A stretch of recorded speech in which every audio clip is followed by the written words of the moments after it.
இன்றே டவுன்லோட் செய்து உங்கள் ஃபேவரட் ஷோக்களை என்ஜாய் பண்ணுங்க. நல்லா இருக்கிற குடும்பத்துக்குள்ள எதுக்காக தேவையில்லாம பிரச்சனை வரணும்னு தான் நான் சொல்றேன் அத்தை.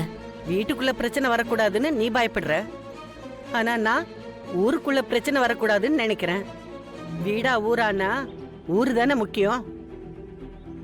நீங்க பயப்படுற மாதிரி எல்லாம் எதுவுமே ஆகாது அத்தை. என் பிள்ளை பத்தி எனக்கு தெரியாதா?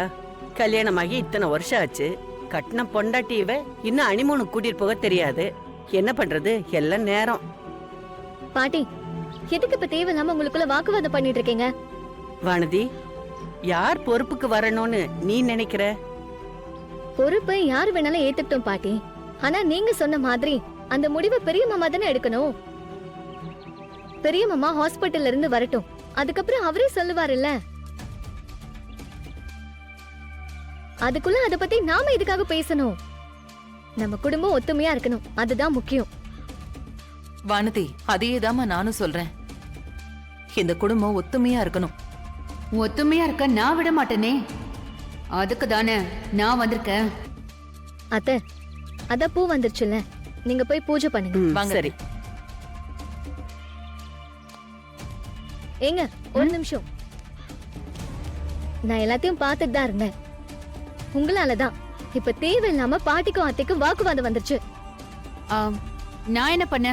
நான் ஒண்ணுமே பண்ணலையே. ஒண்ணுமே தெரியாத மாதிரி நடிக்காதீங்க. நீங்க ஆரம்பிச்சு வச்சதுதான் எல்லாமே. வந்தமா பூ கொடுத்தமான்னு போகாம எங்க வீட்டு விஷயத்துல நீங்க ஏன் தலையிடுறீங்க? இனிமே எதுலயும் தலையிடாதீங்க. இதுவே கடைசியா வச்சுக்கோங்க. நீங்க கிளம்புங்க. இந்த கனகாதான் தேவையில்லாம கொளுத்தி போட்டு பிரச்சனையை உண்டு பண்ணிட்டான்.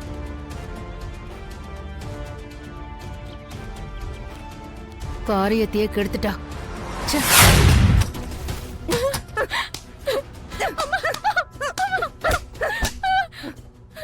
ஏண்டி, உன் பெரியப்பனுக்கு அப்புறம் பொறுப்பு யாருக்கு வரணும்னு கேட்டா நீ உங்க அப்பா தானே வரணும்னு சொல்லணும். அதை விட்டுட்டு கரிகாலன் வரணும்னு சொல்ற.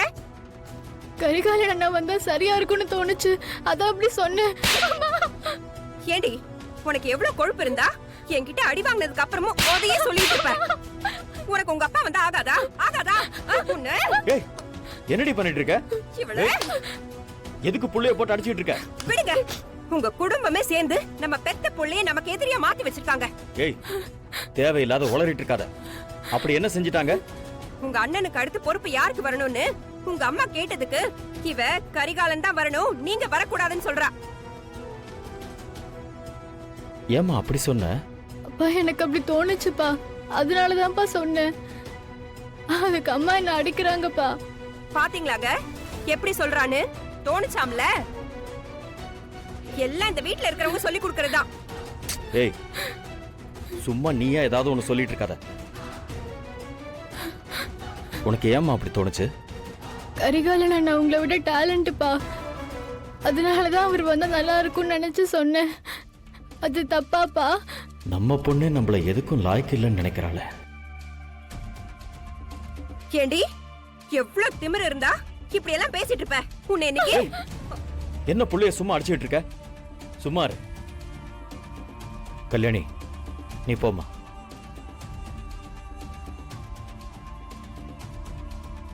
இந்த ஊரே நீங்க தான் உங்க அண்ணனுக்கு அடுத்து பொறுப்புக்கு வரணும்னு நினைக்குது. ஆனா நீங்க பெத்த புள்ள, நீங்க வரக்கூடாதுன்னு நினைக்குதே. அப்படின்னா என்ன அர்த்தம்? அந்த அளவுக்கு தான் உங்க அண்ணன் குடும்பம் உங்களை வச்சிருக்கு.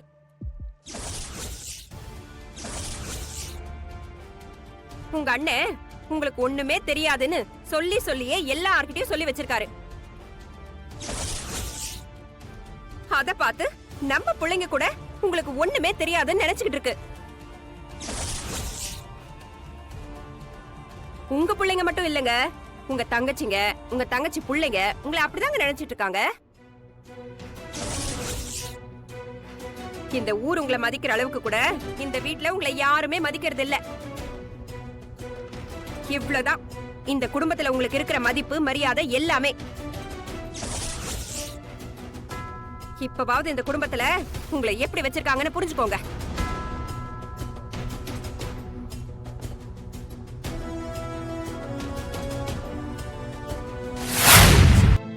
வரலட்சுமி, ம்?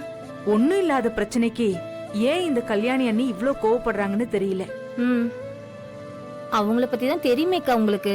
இன்னைக்கு நேத்தா அப்படி இருக்காங்க. கல்யாணம் ஆன புதுசுல இருந்து இப்படித்தானே அவங்க. இல்ல வரலட்சுமி, அம்மாக்கு வயசாயிடுச்சுல்ல, அவங்களுக்குன்னு ஒரு மரியாதை இருக்குல்ல, அவங்க கிட்ட போய் இவங்க சண்டைக்கு நிக்கிறாங்களே. அவங்களுக்கு குணசேகரன் அண்ணா பொறுப்புக்கு வரணும்னு வேற ஆசை. அதான் கையல் அப்படி சொன்னதுமே அவங்களுக்கு கோவம் வந்துருச்சு. கையல் அப்படி சொன்னதுக்கு அம்மா என்னடி பண்ணுவாங்க? இப்பவே இப்படி பண்றாங்களே, குணசேகர அண்ணன் பொறுப்புக்கு வந்துட்டா இன்னும் என்னென்ன பண்ணுவாங்களோ நினைச்சா எனக்கே பயமா இருக்குமா. நடக்கிறதெல்லாம் பார்க்கும்போது எனக்கும் அதே பயமாதாங்க இருக்கு. குணசேகரன் அண்ணன் பொறுப்புக்கு வராம கரிகாலன் பொறுப்புக்கு வந்தா எல்லாம் சரியாயிடும்னு எனக்கு தோணுதுக்கா. எனக்கும் கரிகாலம் வந்தாதான் குடும்பத்துக்குள்ள எந்த பிரச்சனையும் வராதுன்னு தோணுது. பாப்போம்.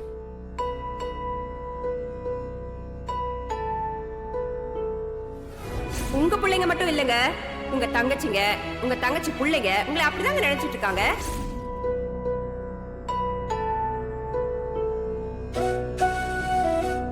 எங்க அக்கா இன்னைக்கு குணசேகர மாமாவை நல்லா ஏத்தி விட்டுருச்சு.